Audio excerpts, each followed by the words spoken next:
Hey there, tech enthusiasts! Ton here from TonDoesLinux, and today we're diving deep into the latest developments from both Linux and Apple. Let's kick things off with Linux. The Linux community is buzzing with the release of the first release candidate for kernel 6.14. This tiny release, as Linus Torvalds calls it, includes over 500,000 lines of modified code and more than 10,000 commits.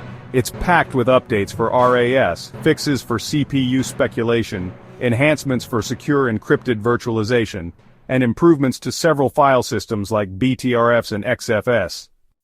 One of the exciting features is the support for AMD's XDNA Ryzen AI NPUs, which promises to boost AI performance on Linux systems.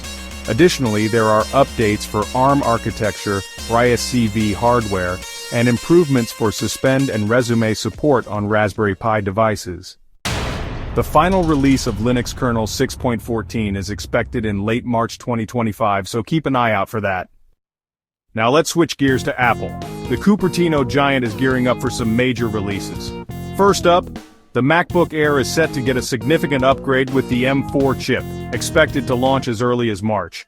Both the 13-inch and 15-inch models will receive the chip simultaneously, rounding out Apple's consumer laptop lineup with the latest processor technology. Beyond laptops, Apple is also working on new iPads. An updated iPad Air with the M3 chip is on the horizon, and a new budget iPad featuring an A18 chip is expected soon. Additionally, Apple is rumored to be developing a smart home display and a second-generation AirTag tracker. As we wrap up, it's clear that both Linux and Apple are pushing the boundaries of what's possible in tech. Whether it's Linux's open-source flexibility or Apple's tight hardware-software integration, these advancements are driving innovation across the industry. So, what do you think? Are you Team Linux or Team Apple? Or maybe you're like me, appreciating the strengths of both. Drop your thoughts in the comments below, and don't forget to like and subscribe for more cutting-edge tech news and analysis.